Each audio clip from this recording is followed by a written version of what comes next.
It was December 30th, 2025 at 2:47 a.m. when a dream so violent, so terrifying, so absolutely drenched in blood and chaos jolted me awake with my heart hammering against my ribcage like it was trying to escape my chest. And I knew I couldn't stay in that house another second. So I grabbed my jacket and drove through the empty streets to the beach shoreline near my home. And there, surrounded by the endless obsidian expanse of the Pacific Ocean stretching into infinity, the sand still holding the day's warmth beneath my bare feet, while the night air bit at my face with that peculiar cold that comes just before dawn, the rhythmic crash of waves creating a thunderous heartbeat that seemed to pulse in time with my own racing pulse, the salt spray misting my skin and hair, the stars above so impossibly bright and numerous they looked like diamonds scattered across black velvet. Jesus appeared before me, not in some ethereal, ghostly way, but solid, real, more present than anything I'd ever experienced, and he spoke with a voice that somehow carried over the roar of the surf that penetrated straight into my chest cavity, and he revealed that there are only 3 safe havens he has prepared for what's coming in January 2026, and that most believers, will miss them entirely because they're looking in all the wrong places. Not everyone who sees this message is meant to see it. Some will scroll past, some will ignore it, some will laugh and mock and call me crazy. But you've been marked. You've been chosen to receive this warning. The very fact that you're reading these words right now, at this exact moment in history, 24 days before everything changes, is not coincidence. It's divine appointment, and what I'm about to share with you over these next few nights will either save your life or condemn you, depending on what you do with it. Before I go any further, I need you to do something. I need you to leave your prayer requests in the comments below. I don't care how impossible they seem. I don't care how long you've been waiting. I don't care if you've given up hope. Leave them. Because what Jesus showed me on that beach isn't just about January 2026. It's about right now. It's about your life, your family, your future. And I'm going to be praying over every single request because that's what we do in this community. We're not like those dead religious churches where the pastor doesn't even know your name. We're family, we're warriors, we're the remnant. And if you haven't subscribed yet, if you're just lurking, just watching, just consuming without committing, I need you to understand something. This channel isn't for casual observers. It's not for the lukewarm. It's not for people who want their ears tickled with comfortable lies. This is for true believers. This is for people who are hungry, desperately hungry, for the raw, unfiltered truth of what God is saying right now.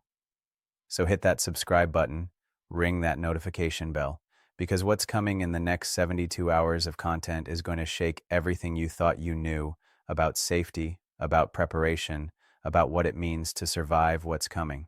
Now, some of you know my story. Some of you know that I was chosen to play Peter in The Chosen, that I walked away from that role because God called me to something greater, something more urgent, something that couldn't wait for production schedules and Hollywood contracts. That wasn't an easy decision. That wasn't a comfortable decision, but it was an obedient decision. And everything that's happened since then has confirmed that I heard God correctly. The encounters I've had, the revelations I've received, the warnings I've been given to share with you, they've all been building to this moment, to December 30th, 2025, to a beach at 2:47 in the morning, to a revelation so urgent, so critical, so absolutely essential that Jesus himself appeared to deliver it. Let me take you back to that beach. Let me help you see what I saw, feel what I felt, understand what was revealed. The drive there was surreal. The streets were empty, completely abandoned, like the rapture had already happened and I'd somehow missed it. Every traffic light was green, as if the universe itself was clearing a path for what was about to occur. My hands were shaking on the steering wheel. That dream, God, that dream, was still playing behind my eyes like a horror movie I couldn't turn off. I saw cities burning. I saw people screaming, running, trampling each other in blind panic. I saw the sky turn colors that skies aren't supposed to turn, and I saw believers, people I knew were believers, people who went to church every Sunday, people who posted Bible verses on social media. I saw them completely unprepared, completely exposed, completely vulnerable to what was unleashing. When I got to the beach, I didn't even bother with the parking lot. I just pulled off onto the shoulder, killed the engine, and walked. The sand was cool at first, then warm as I dug my feet deeper with each step. The ocean was restless that night, more aggressive than usual, like it knew something was coming. Waves were crashing with this deep bass note boom that you felt in your bones before you heard it with your ears. The foam glowed phosphorescent in the starlight, creating these ghostly trails that disappeared as quickly as they formed. I walked to the water's edge, where the sand was packed hard and wet, where each wave rushed up and tried to grab my ankles before retreating. The wind was coming off the ocean in gusts, carrying that primal smell of salt and seaweed and something else, something ancient and unknowable. My hair was whipping around my face, my jacket was snapping like a flag, and I just stood there, arms wrapped around myself, staring out at that vast darkness, and I started to pray. "Jesus," I said, and my voice sounded so small against the ocean's roar. "What was that dream? What are you trying to tell me? What's coming?" And that's when the temperature dropped. I mean, dropped. Like someone had opened a freezer door the size of the sky. My breath started coming out in visible clouds. The wind stopped, just stopped, mid-gust, leaving this eerie, unnatural stillness. Even the waves seemed to pause, to hold their breath, and the stars got brighter, impossibly brighter, so bright I had to squint against them. Then he was there. Jesus was standing 10 feet in front of me, right at the water's edge, and the waves were breaking around his feet but not touching him, flowing around him like he was a stone in a stream. He was wearing simple clothes, a robe that moved in a wind I couldn't feel, and his face, oh God, his face, was filled with such sorrow, such grief, such heartbreak that I immediately started crying. Not gentle tears, gut-wrenching sobs that doubled me over. "Jonathan," he said, and his voice was like the ocean and the wind and thunder in a whisper all at once. "Do you know why I brought you here? Do you know why I woke you with that dream?" I couldn't speak. I could only shake my head. He gestured to the ocean, to the vast expanse of dark water stretching to the horizon. "This is what's coming in January, a flood, not of water, but of chaos, of judgment, of tribulation. And my people, are sleeping. They're unprepared. They're building their houses on sand, and when the storm comes, they will be swept away. But Lord," I managed to choke out, "we're believers. We're saved. We're—" "Salvation and survival are not the same thing," he interrupted, and his tone was sharp, cutting. "Yes, their souls are secure, but their lives, Jonathan, their families, their children. I have prepared a way of escape, but they're not looking for it. They're listening to false teachers who tell them everything will be fine, that they'll be raptured away before anything difficult happens, that faith means never having to prepare or act or move." He started walking toward me, and with each step the sand beneath his feet glowed with this golden light that faded as he passed. "I am going to show you 3 safe havens. 3, not 30, not 300, 3. And they are not what anyone expects. They are not where the prophecy teachers are pointing. They are not in the places the preppers are building their bunkers." He stopped right in front of me, so close I could see the tears streaming down his face, reflecting the starlight. "The first safe haven is intimacy with me. Not religion, not church attendance, not Bible knowledge. Intimacy. The kind of relationship where you hear my voice as clearly as you're hearing the ocean right now, where you know my heartbeat, where you move when I move and stop when I stop. Jonathan, I'm going to show you something."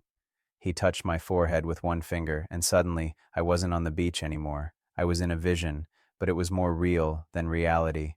I saw a massive storm coming, a hurricane of darkness and fire and chaos, and I saw millions of people running, screaming, trying to find shelter. I saw them running to churches, but the churches were empty, locked, abandoned. I saw them running to their homes, but their homes were being torn apart. I saw them running to the government, but the government had collapsed. But then I saw others, a remnant, a small group scattered across the landscape, and they weren't running, they were still, they were calm. And around each of them was this bubble of light, this sphere of protection, and the chaos was breaking against it like waves against a rock. And I heard Jesus' voice. "These are the ones who know me. These are the ones who have invested in intimacy. The storm cannot touch them because they are hidden in me." The vision released me, and I was back on the beach, gasping, trembling. Jesus was still standing there, still weeping. "That's the first safe haven," he said. "And most of my people will miss it because they've substituted activity for intimacy. They've substituted knowledge for knowing. They've substituted religion for relationship." He turned and looked back at the ocean. "Tomorrow night I will show you the second safe haven, and the night after that the third. But Jonathan, you must understand, time is short. January is days away, and these safe havens require preparation. They require action. They require faith that moves, not faith that sits and waits to be rescued." The wind suddenly returned, stronger than before, and the waves crashed with renewed fury. Jesus began to fade, becoming translucent, merging with the starlight. Tell them, his voice echoed, seeming to come from everywhere and nowhere. Tell them to stop playing church and start pursuing me. Tell them to stop listening to teachers who make them comfortable and start listening to the Spirit who makes them ready. Tell them that I love them too much to let them be destroyed by their own complacency. And then he was gone. The temperature returned to normal. The stars dimmed to their usual brightness. The beach was just a beach again. But I was not the same person who had arrived there an hour before.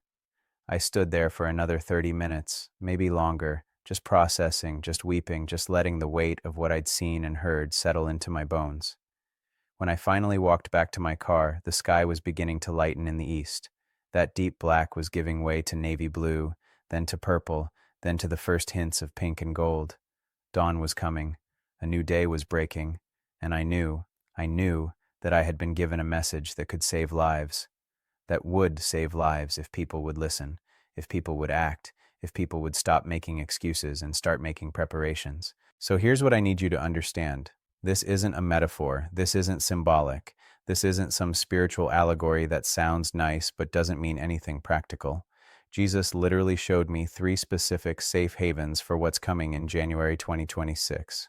And the first one, intimacy, is available to you right now, tonight, this moment. But it requires something from you.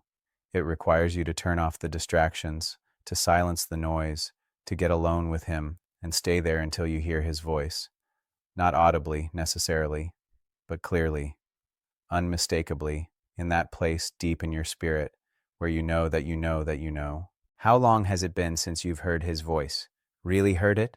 Not a sermon, not a worship song, not a Bible verse you've memorized, but his voice speaking directly to your heart about your life and your situation and your calling.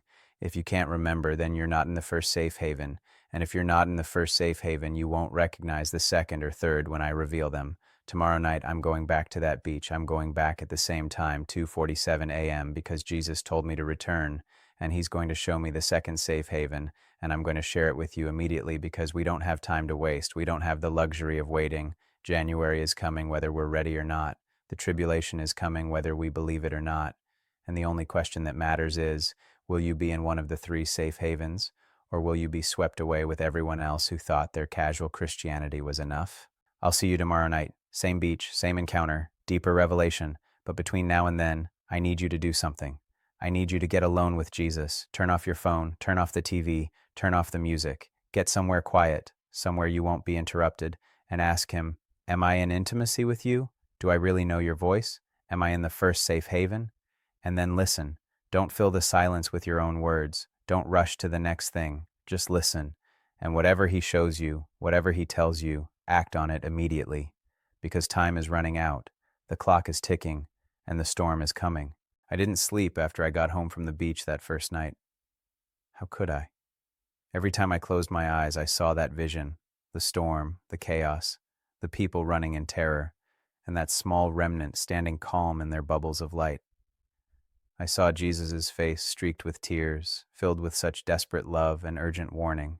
My body was exhausted, but my spirit was electrified, buzzing with an energy that felt like it was coming from outside myself. I spent the entire day of December 30th in a fog. I couldn't focus on anything. I tried to eat breakfast and the food tasted like cardboard. I tried to read my Bible and the words swam on the page. I tried to pray, and my prayers felt scattered, fragmented, like I was speaking a language I'd forgotten how to use properly. All I could think about was 2:47 a.m. All I could think about was that beach. All I could think about was what Jesus was going to show me next. The comments on the first video started pouring in almost immediately, hundreds of them, then thousands. People were hungry for this. People were ready for this, but there were also the mockers, the scoffers, the ones who called me a false prophet, a fearmonger, a charlatan. And you know what? I expected that. Jesus warned me that would happen. He said, Jonathan, when you share what I'm showing you, the religious spirit will attack you harder than the secular world ever could, because the religious spirit hates urgency. It hates disruption. It hates anything that threatens its comfortable, predictable, controllable version of me. But for every mocker, there were 10 people saying, I feel this in my spirit. I know this is true. I've been sensing something coming but couldn't put words to it until now. And that's how I knew that this message was hitting its mark, that the people who were meant to hear it were hearing it, that the remnant was being activated. As the day wore on, the sky began to change. Heavy clouds rolled in from the ocean, thick and gray and pregnant with rain. The temperature dropped steadily throughout the afternoon. By evening, the wind was howling around my house, rattling the windows, making the whole structure creak and groan. It felt apocalyptic. It felt like the weather itself was preparing for what was about to be revealed. At 2:30 a.m. on December 31st, New Year's Eve, the last day of 2025, the final hours before everything would change, I got in my car and drove back to the beach. The rain had started, not a gentle drizzle, but a driving, aggressive downpour that made my windshield wipers work overtime. The streets were flooded in places, water rushing across the asphalt in sheets.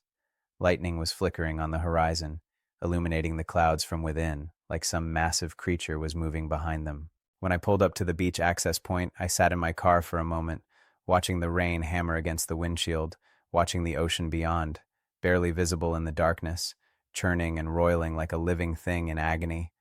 Part of me wanted to stay in the car. Part of me wanted to turn around and go home. Part of me was terrified of what I was about to see and hear. But I had been called. I had been chosen. And when God calls you to something, comfort is no longer an option. I got out of the car and was immediately drenched.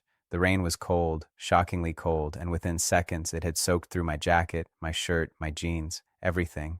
My shoes filled with water as I walked across the sand, which was now dark and heavy and clinging to my feet like it was trying to hold me back.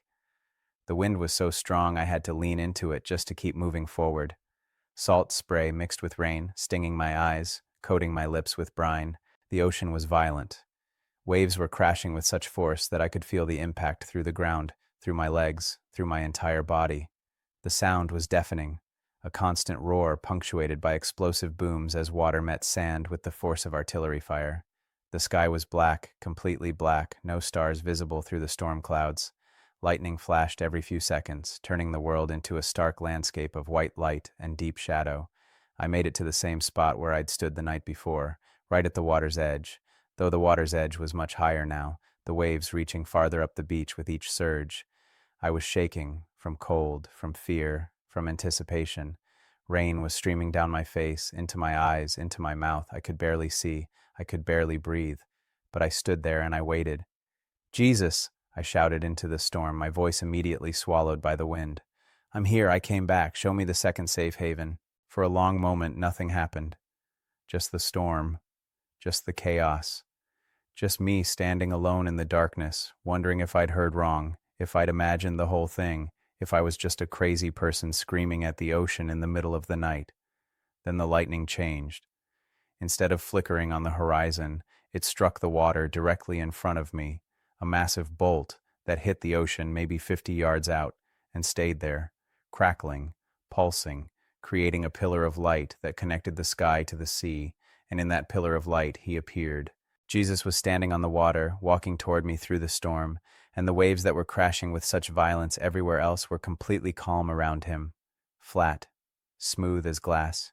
He was soaked, his hair plastered to his head, his robe clinging to his body, and he looked even more intense than he had the night before. His eyes were blazing, not with anger, but with fierce, uncompromising love, the kind of love that will do whatever it takes to save you, even if it means terrifying you first. He walked right up to me, stepping from the water onto the sand, and the rain stopped falling on us. I mean, it literally stopped. There was this dome of stillness around us, maybe 10 feet in diameter, where the rain hit some invisible barrier and slid off to the sides. Inside that dome it was quiet. Outside the storm raged on. "Jonathan," he said, and his voice was different tonight, harder, more urgent, more demanding. "Are you ready for the second safe haven? Because this one is going to cost you more than the first. This one is going to require you to make choices that will separate you from people you love. This one is going to make you look foolish in the eyes of the world." "I'm ready," I said, though I wasn't sure I was. "Show me." He reached out and grabbed my hand, and his grip was strong, almost painful. The second safe haven is radical obedience, not partial obedience, not delayed obedience, not obedience when it's convenient or comfortable or makes sense. Radical obedience, immediate, complete, unquestioning.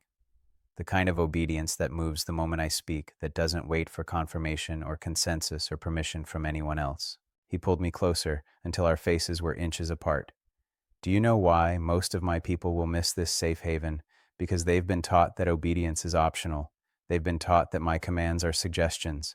They've been taught that they can negotiate with me, that they can pick and choose which instructions to follow based on their own wisdom and understanding, and that teaching is going to kill them in January. He released my hand and turned to face the ocean, gesturing at the storm.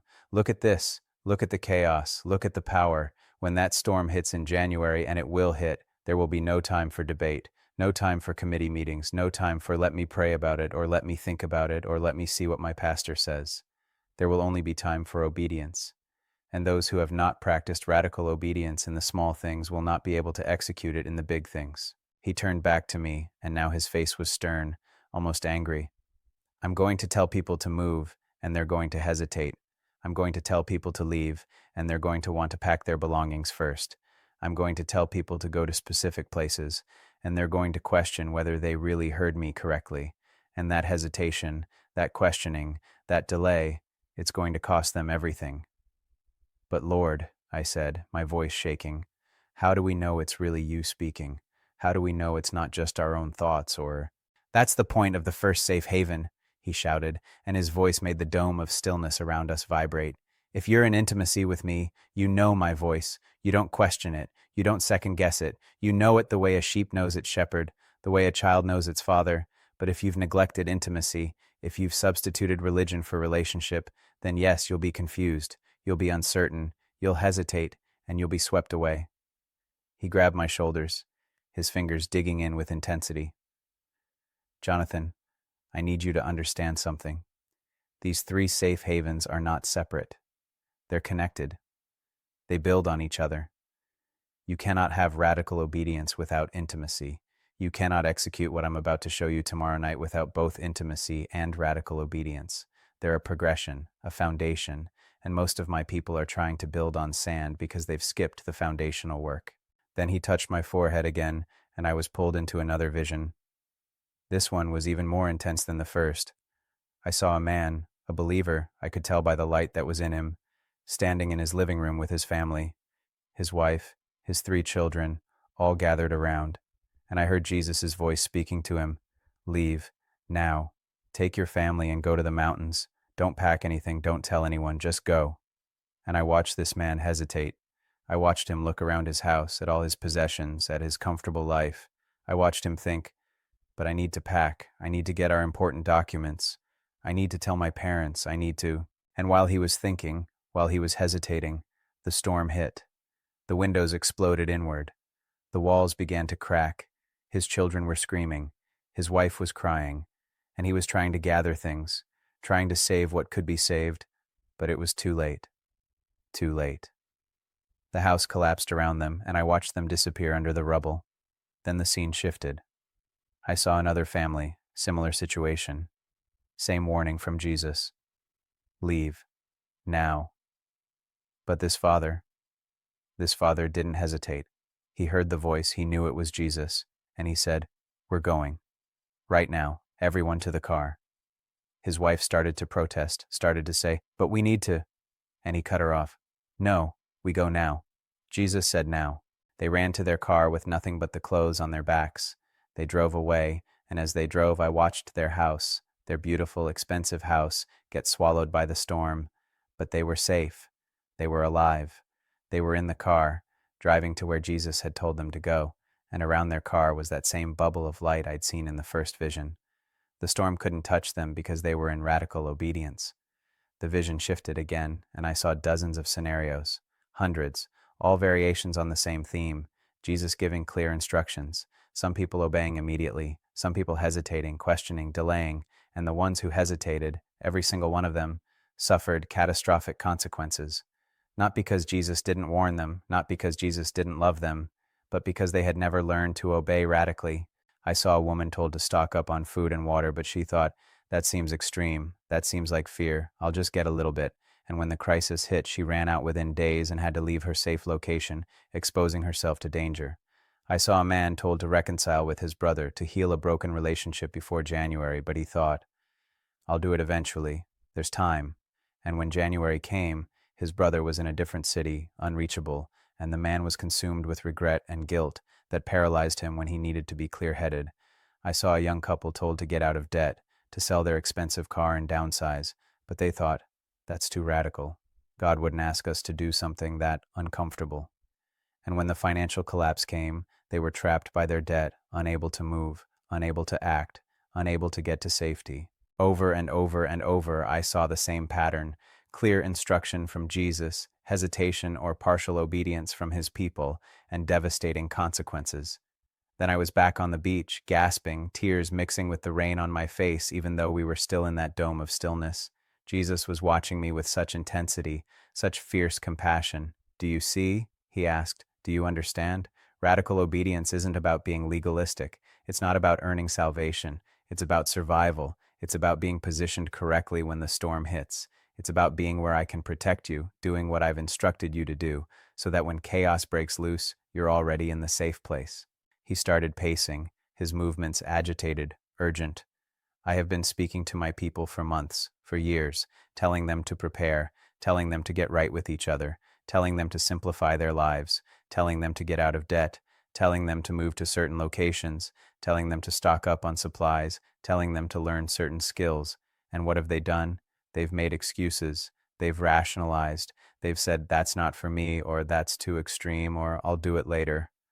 He stopped pacing and looked directly at me. "Later is over, Jonathan. Later ends in January. And everyone who has been putting off my instructions, everyone who has been partially obeying or selectively obeying or planning to obey eventually, they are going to find themselves completely unprepared for what's coming." The storm outside our dome suddenly intensified. The wind became a shriek.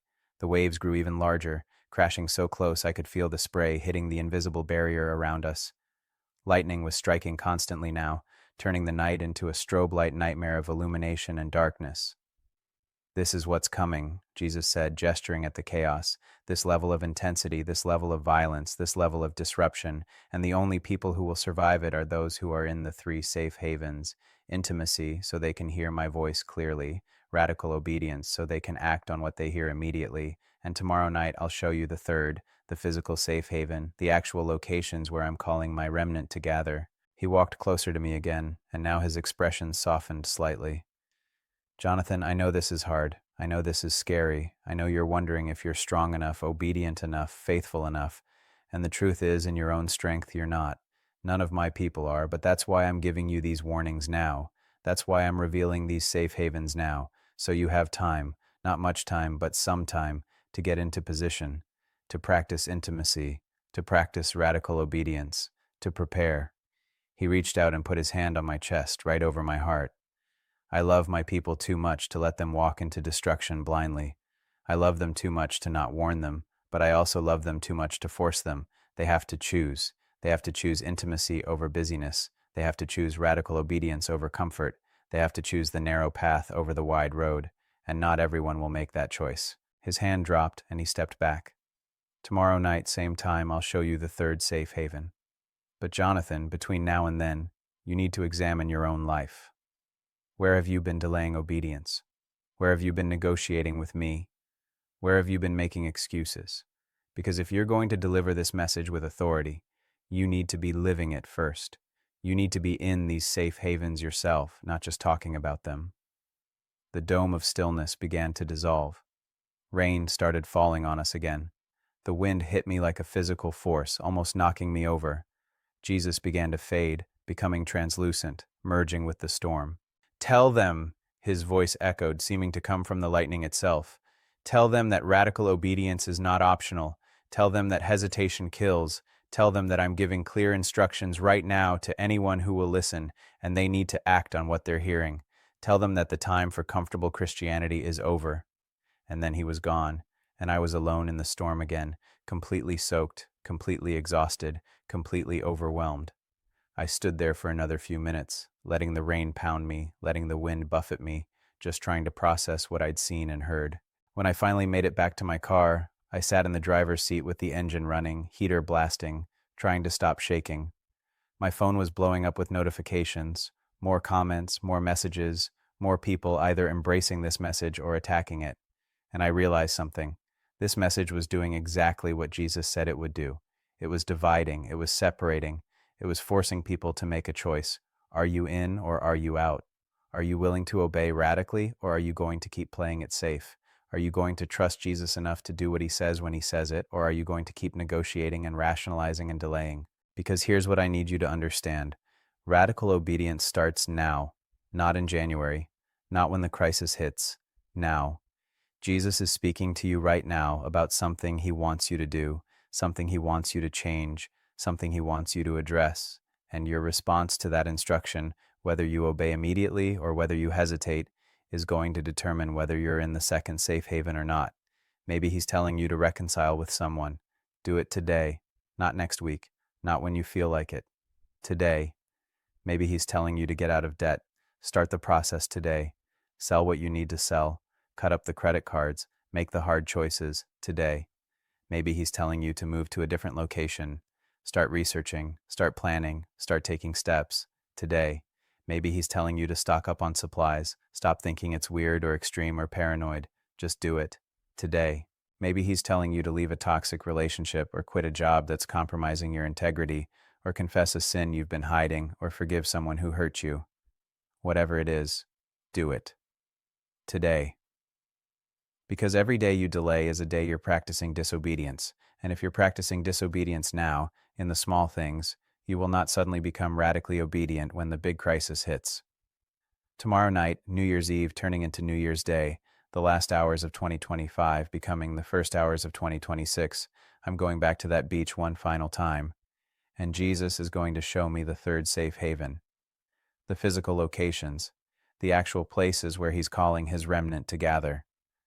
And when I share that with you, everything is going to become very, very real, very concrete, very specific. But you need to be in the first two safe havens first. You need to be in intimacy with him so you can hear his voice clearly. You need to be in radical obedience so you can act on what you hear immediately. Because the third safe haven won't do you any good if you can't hear where to go, or if you hesitate when he tells you to move. The clock is ticking. We have hours left in 2025, and everything changes in January. Everything. So here's your assignment between now and tomorrow night. Ask Jesus, what have you been telling me to do that I've been delaying? What instruction have I been ignoring or rationalizing or putting off? And when he shows you, and he will show you if you ask honestly, obey immediately. Don't think about it. Don't analyze it. Don't make a plan to obey eventually. Just do it. Right then. Right there. Practice radical obedience in the small things so you'll be ready for radical obedience in the big things. I'll see you tomorrow night. Final revelation, final warning, final safe haven. The storm is coming. The question is, will you be ready? I didn't go home after the second night. I couldn't. Something in me knew that if I left that beach, if I returned to the comfort and normalcy of my house, I would lose the intensity of what I'd just experienced. So I sat in my car in that parking lot, engine running, heater blasting, watching the storm rage outside my windows, and I waited for dawn. The rain didn't let up. If anything, it got worse. The wind was rocking my car, making it creak and sway.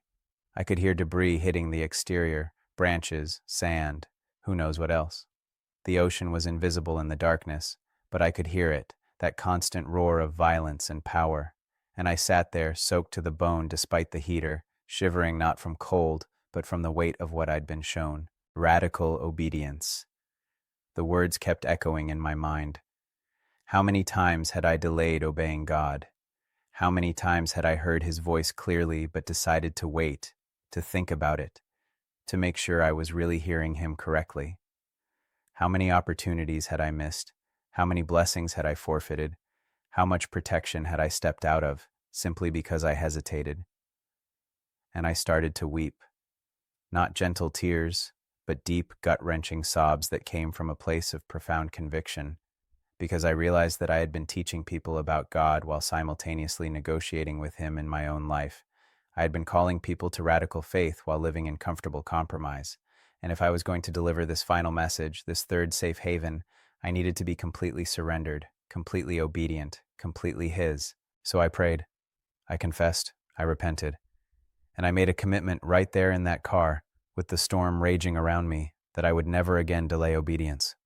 that I would never again negotiate with God, that from this moment forward, when He spoke, I would move, immediately, completely, no matter the cost. The sky began to lighten around 6:30 a.m. The storm was still going, but I could see now, the gray ocean churning, the beach littered with debris, the clouds racing overhead like they were fleeing from something. I got out of my car and walked back down to the water's edge. The rain was cold, the wind was brutal, but I didn't care.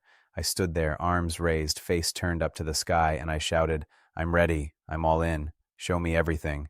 And I felt it, a shift in my spirit, a settling, a peace that made no logical sense given the circumstances.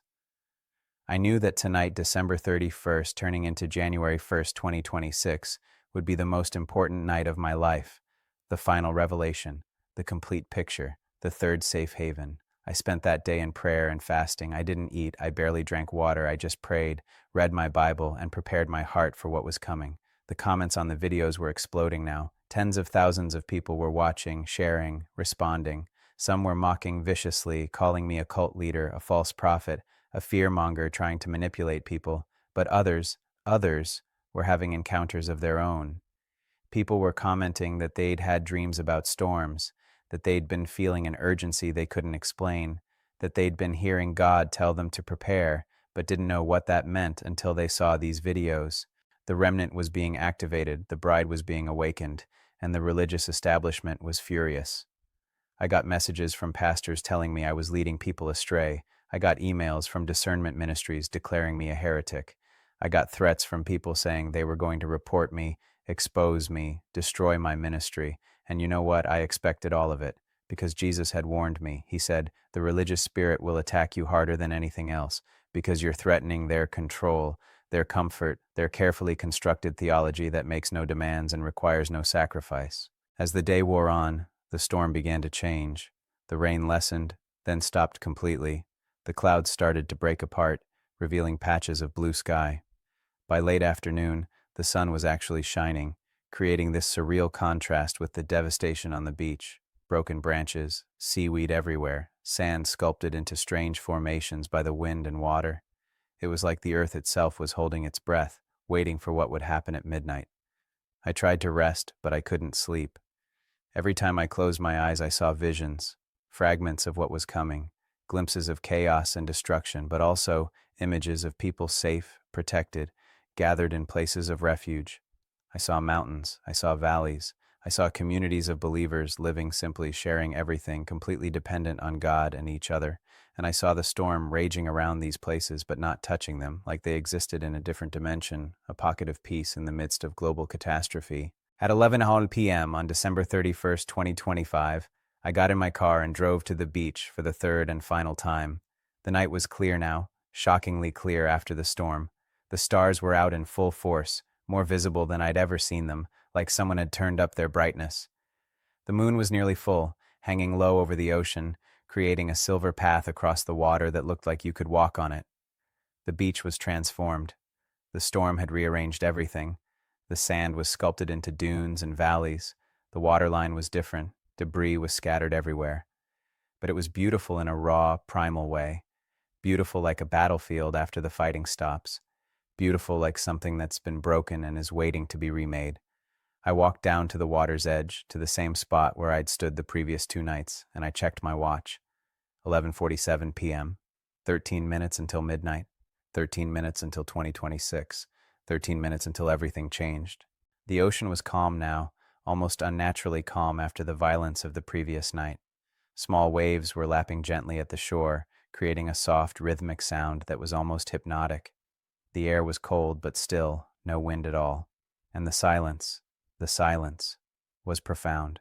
No cars, no people, no sounds of civilization, just me, the ocean, the stars, and the waiting.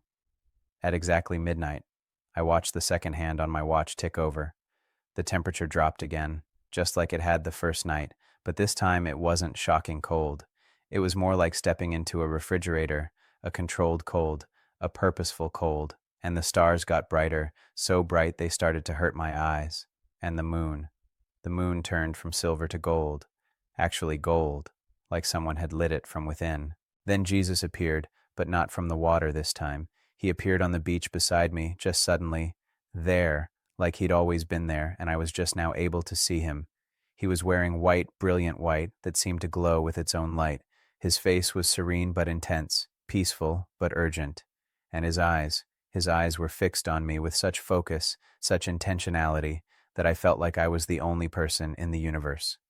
"Jonathan," he said, and his voice was different again, not soft like the first night, not hard like the second night, but commanding, authoritative, the voice of a king.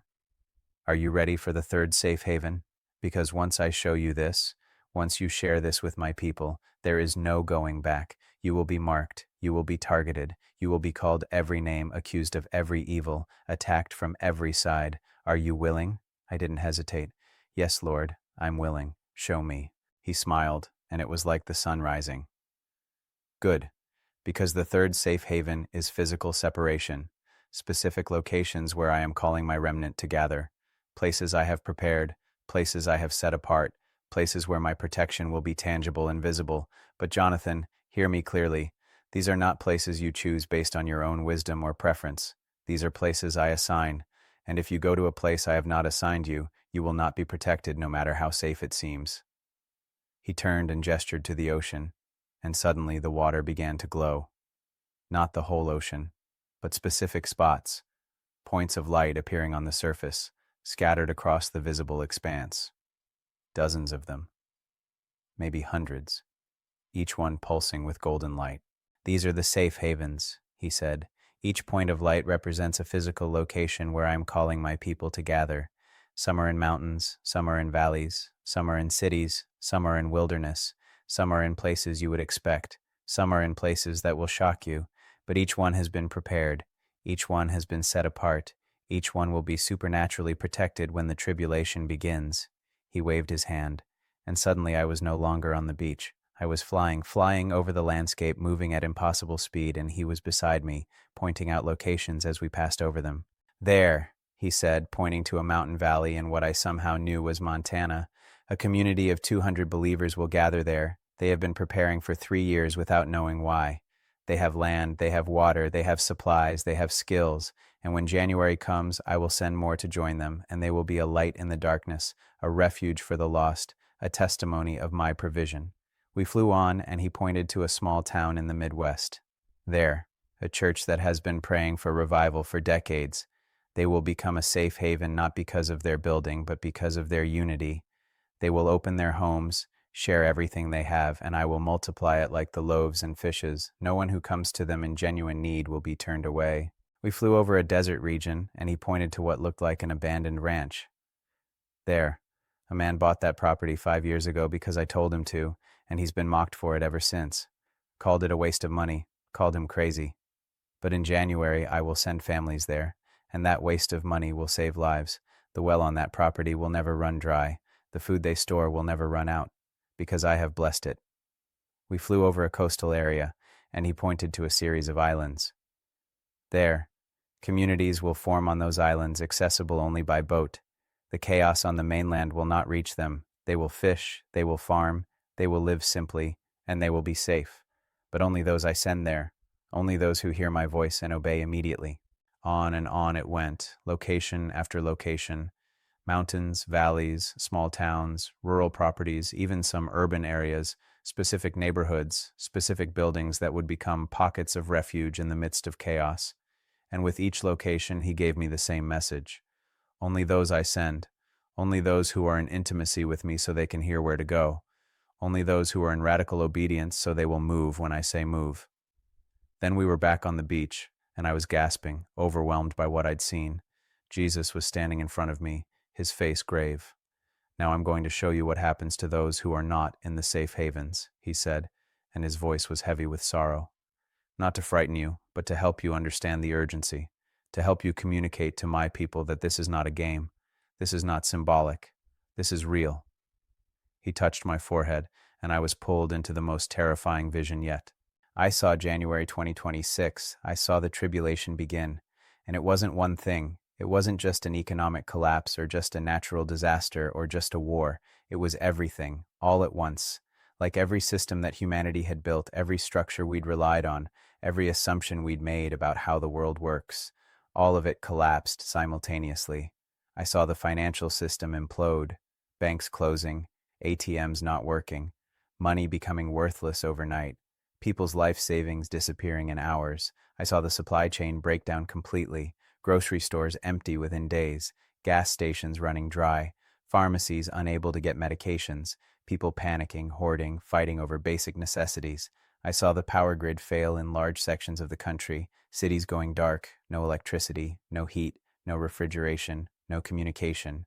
I saw natural disasters intensifying, earthquakes in places that never had earthquakes, floods in areas that had been in drought, storms more violent than anything in recorded history. I saw social order collapse, looting, violence, martial law declared but impossible to enforce, people turning on each other, neighbor against neighbor, even families fracturing under the pressure. And I saw believers, caught in the middle of all this, completely unprepared. I saw them trying to pray their way out of situations they should have prepared for. I saw them waiting for a rapture that wasn't coming yet. I saw them trusting in systems that had already failed. I saw them looking to the government for help that would never arrive. I saw a family huddled in their suburban home, praying for protection, but they had no food, no water, no plan. Within a week, they were forced to leave, to venture out into the chaos, and they were swept up in it, separated, lost. I saw a man who had heard God tell him to move to a rural area months earlier, but he'd delayed, thinking he had more time. Now he was trapped in the city, unable to get out, unable to get to where God had told him to go.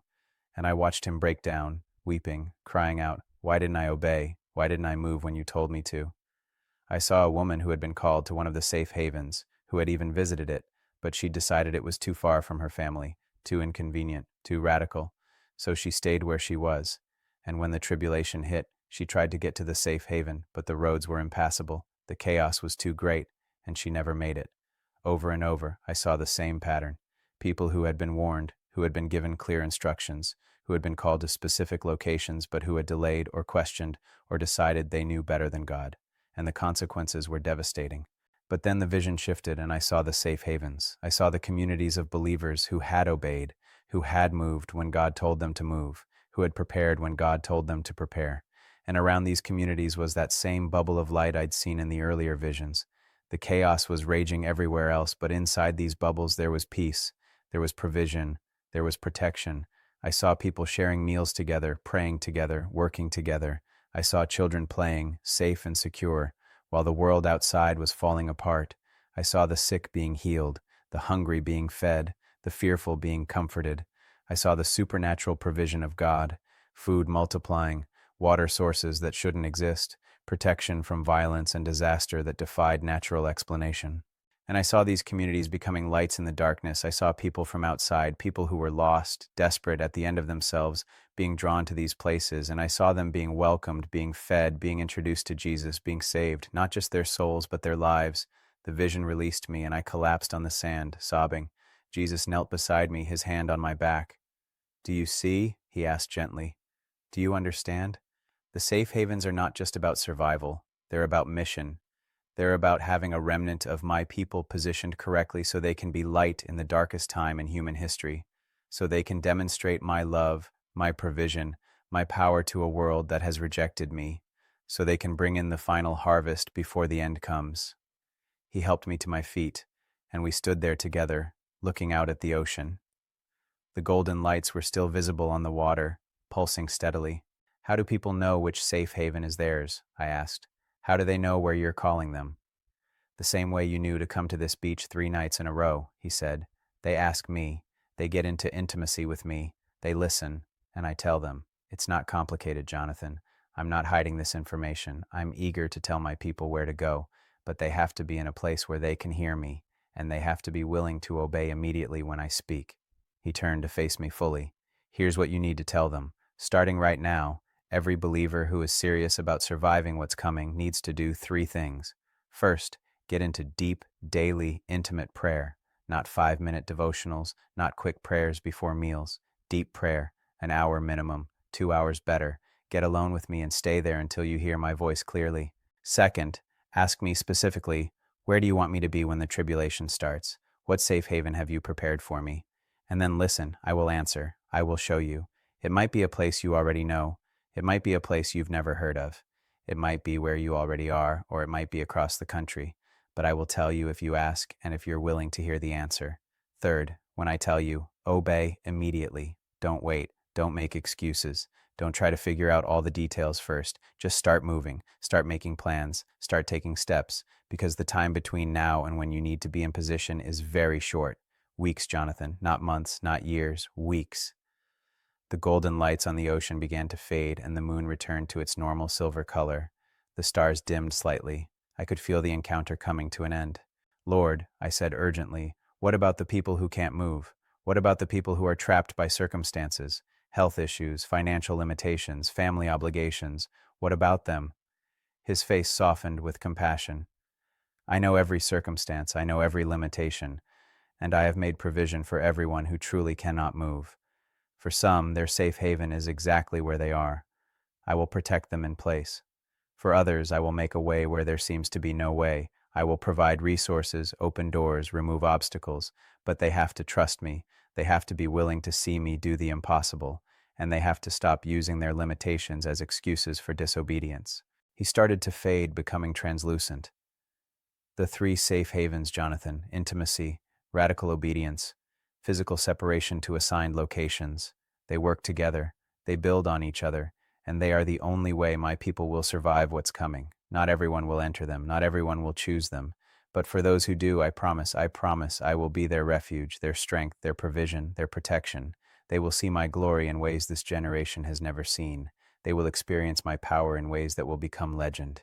They will be my witnesses in the darkest hour, and they will shine like stars. His voice was barely audible now, seeming to come from everywhere and nowhere.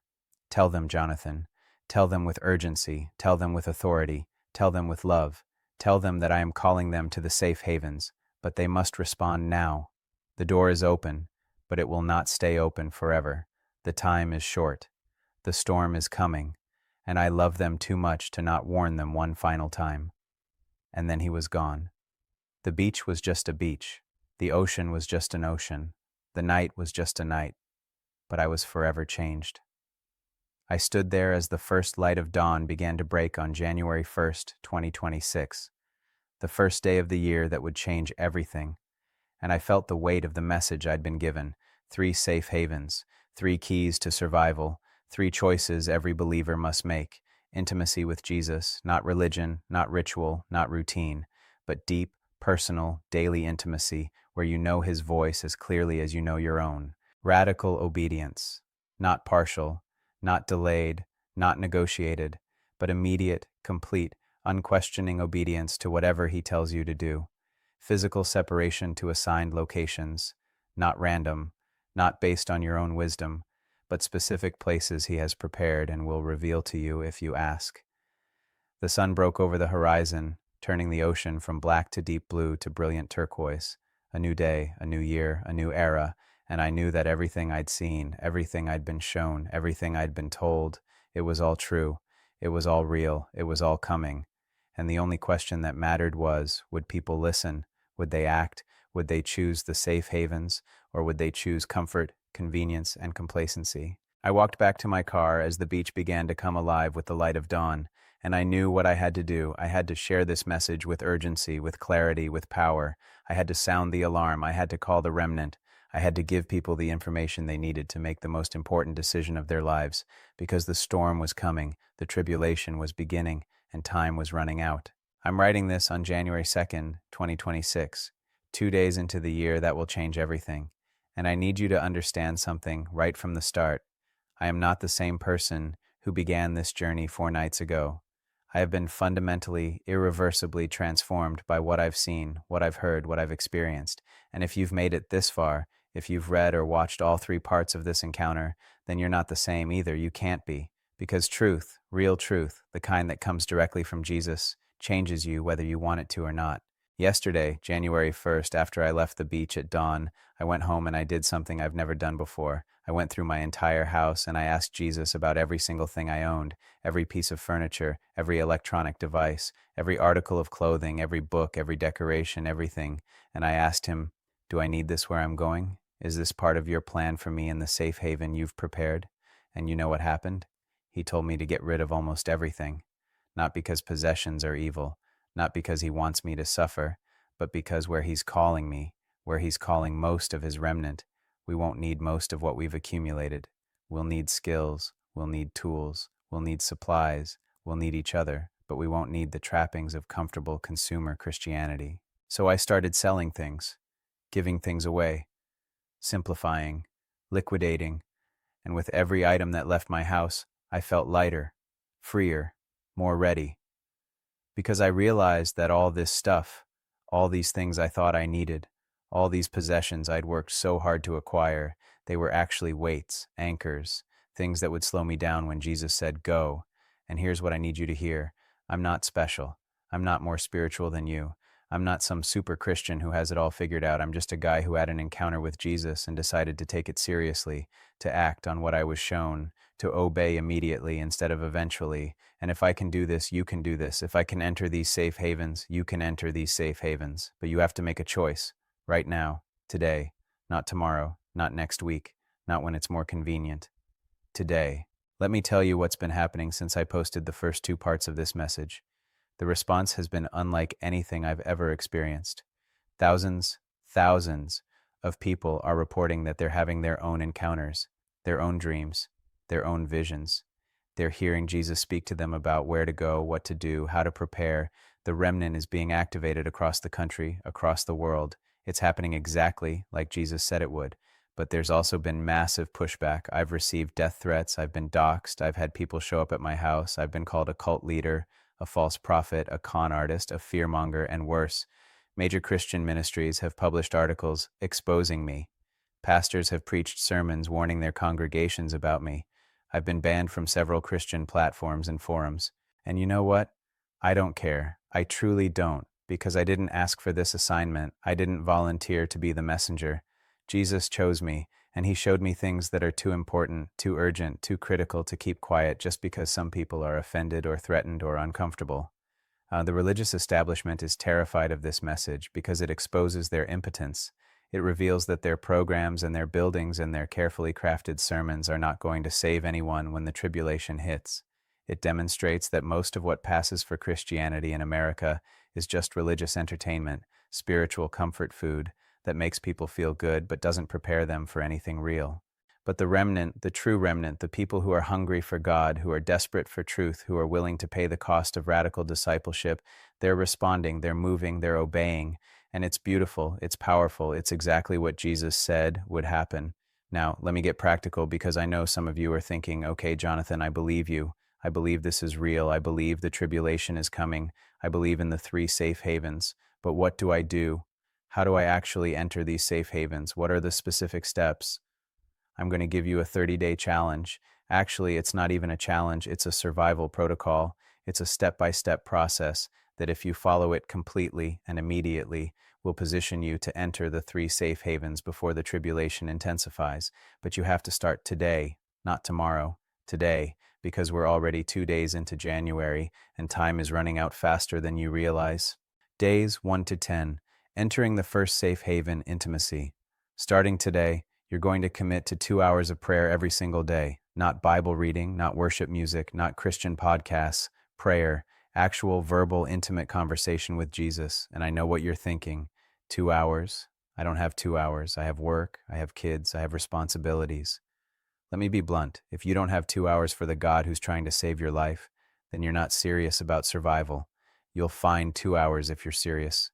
Get up earlier, stay up later, use your lunch break, turn off the TV, get off social media, stop wasting time on things that don't matter, because I promise you, when the tribulation hits, you're going to wish you had spent more time learning to hear his voice. Here's the structure for those 2 hours. First 30 minutes, worship and thanksgiving. Just tell Jesus what you love about him. Thank him for specific things. Get your heart in a posture of gratitude and adoration. This isn't about getting something from him. It's about connecting with him. Second 30 minutes, confession and repentance. Ask the Holy Spirit to show you where you've been in sin, in compromise, in disobedience. And when he shows you, confess it, specifically, out loud, and repent, which means not just feeling sorry, but actually turning away from that sin, making a concrete decision to stop. Third, 30 minutes, listening. This is the most important part. Just be quiet, sit in silence, and listen. Don't fill the space with your own words. Don't pray your shopping list of requests. Just listen. And when thoughts come, and they will, test them. Does this sound like Jesus? Does it align with Scripture? Does it produce peace or anxiety? Learn to recognize his voice. Fourth, 30 minutes, intercession and petition. Now you can pray for others. Now you can bring your requests. But you'll find that after 90 minutes of worship, confession, and listening, your prayers will be completely different. You'll be praying what he wants, not just what you want. Do this for 10 days straight. No exceptions, no excuses, and I promise you by day 10 you will be hearing Jesus' voice more clearly than you ever have in your life. You will be in the first safe haven, intimacy. Days 11 to 20, entering the second safe haven, radical obedience. Once you're hearing his voice clearly, he's going to start giving you instructions, specific, concrete, practical instructions. And this is where most people fail. They hear him, but they don't obey, or they obey partially, or they obey eventually, and that's not going to cut it. For these 10 days, your assignment is simple but difficult. Immediate obedience. Whatever Jesus tells you to do, you do it that day, not tomorrow, not next week. That day. He might tell you to reconcile with someone you've been avoiding, confess a sin to your spouse or accountability partner, get rid of something that's become an idol, start a fast, give away money or possessions, quit a job or leave a situation, move to a different location, stock up on specific supplies, learn a particular skill, reach out to someone specific, whatever it is, do it. Immediately, and here's the key, don't try to figure out why first. Don't try to understand how it all fits together. Don't try to see the big picture. Just obey. Because radical obedience means trusting him more than you trust your own understanding. Keep a journal during these 10 days. Write down what he tells you to do and when you did it, because you're going to need this record later. You're going to need to see the pattern of his faithfulness, his provision, his protection. And you're going to need to remember that you can hear him and you can obey him, even when it's hard. By day 20, radical obedience will be becoming a habit. It will be becoming your default response, and you'll be in the second safe haven. Days 21 to 30, entering the third safe haven, physical separation. This is where it gets very specific and very personal, because the physical safe haven Jesus has prepared for you is not the same as the one he's prepared for someone else. You can't just follow your friend or your favorite teacher or some prophecy you heard online. You have to hear from Jesus where your safe haven is. So for these final 10 days, you're going to ask him directly every single day, where do you want me to be when the tribulation intensifies? What location have you prepared for me? What safe haven am I assigned to?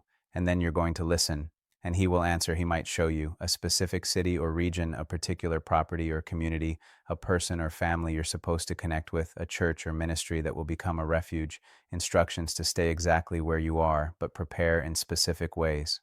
However he answers, you need to start moving toward that location or situation immediately. This doesn't necessarily mean you pack up and move in 30 days, though for some of you, it does mean exactly that. But it means you start taking concrete steps. Research the area. Make contact with people there. Visit if possible. Start selling or storing possessions. Begin the process of relocating your job, your family, your life. Gather the supplies and skills you'll need. Connect with others who are being called to the same place. And here's something critical. Jesus is calling people to gather in communities, not to isolate as individuals. The safe havens are not about lone wolf survivalism. They're about the body of Christ functioning as it was designed to function, sharing everything, caring for each other, being the hands and feet of Jesus to a world in crisis. So part of entering the third safe haven is finding your tribe, finding the other believers who are being called to the same location. And you do this by being open about what God is showing you, by sharing in the comments, by connecting with others who are responding to this message, by being willing to link arms with people you might not have chosen on your own, but who Jesus has chosen for you. By day 30, by the end of January 2026, you should have clarity on where you're supposed to be. You should have started the process of getting there, and you should have connected with at least some of the people you're going to be in community with. Now, I know some of you are thinking, but Jonathan, what if I do all this and nothing happens? What if January passes and there's no tribulation? What if you're wrong? Let me address this head on. First, I'm not wrong. I didn't make this up. I didn't imagine it. Jesus showed me these things as clearly as I'm seeing the screen I'm typing on right now. This is real. This is coming, and it's coming soon. But second, even if, hypothetically, I was wrong, which I'm not, what have you lost by following this 30-day protocol? You've developed deep intimacy with Jesus. You've learned to hear his voice clearly. You've practiced radical obedience. You've simplified your life. You've connected with other serious believers. You've prepared practically for crisis. You've positioned yourself to be used by God in powerful ways. In other words, you've become the kind of Christian you were always supposed to be. The kind of Christian the early church was. The kind of Christian that turns the world upside down. So there's literally no downside to taking this seriously. But there's massive downside to ignoring it. Because if I'm right, and I am, and you didn't prepare, and you didn't enter the safe havens, then you're going to find yourself in the middle of the worst crisis in human history with no protection, no provision, no plan, and no clear connection to the God who's trying to save you. Let me tell you what I've been doing since that final encounter on the beach. I've been following my own 30-day protocol. I'm on day 2, and I've already had more clarity, more direction, more specific instruction from Jesus than I've had in the previous year combined. He's shown me exactly where I'm supposed to go. He's connected me with people who are going to be part of my community. He's given me a list of supplies to gather and skills to learn. He's shown me what to sell and what to keep. He's revealed relationships I need to heal and bridges I need to burn. And I'm moving. I'm not waiting. I'm not hesitating. I'm not making excuses. Because I saw what happens to people who delay. I saw the consequences of hesitation, and I refuse to be one of those people who heard the warning but didn't act on it. Yesterday, I put my house on the market. Today, I'm meeting with a realtor about a property in the location Jesus showed me. Tomorrow, I'm connecting with 3 families who are being called to the same area. By the end of this week, I'll have a concrete plan for relocation. By the end of this month, I'll be in position. Am I scared? Yes. Am I uncertain about some of the details? Yes. Am I stepping out in faith, trusting Jesus to provide and protect and guide? Absolutely. Because that's what radical obedience looks like. It's not having all the answers. It's not having perfect clarity on every detail. It's hearing his voice and moving, trusting that he'll make the path clear as you walk it. I want to speak directly to some specific groups of people who are reading this. To the skeptics and mockers, I'm not trying to convince you. I'm not trying to defend myself. I'm not trying to prove anything to you. You've already made your choice. You've already decided that this message is false, that I'm deceived or deceiving, that none of this is real. And that's your right. But when the tribulation hits, when everything I've warned about comes to pass, remember this moment. Remember that you were warned. Remember that you had a chance to prepare. And remember that you chose comfort over truth. To the pastors and church leaders, some of you are reading this and you're angry. You're threatened. You're worried that I'm leading your people astray, that I'm causing division, that I'm promoting fear instead of faith. But I want to ask you something. When was the last time you heard directly from Jesus? When was the last time he gave you a specific, concrete, urgent message for your congregation? When was the last time you called your people to radical obedience that cost them something? If you can't answer those questions, then maybe the problem isn't with this message. Maybe the problem is that you've been teaching a comfortable, convenient, culturally acceptable version of Christianity that bears no resemblance to what Jesus actually taught and how he actually lived. To the fence sitters, you're the ones I'm most concerned about. You're reading this and part of you believes it. Part of you knows it's true. Part of you is feeling the Holy Spirit confirm this message in your spirit, but you're hesitating. You're waiting. You're thinking, let me see what happens. Let me wait for more confirmation. Let me see if other people I trust are responding to this.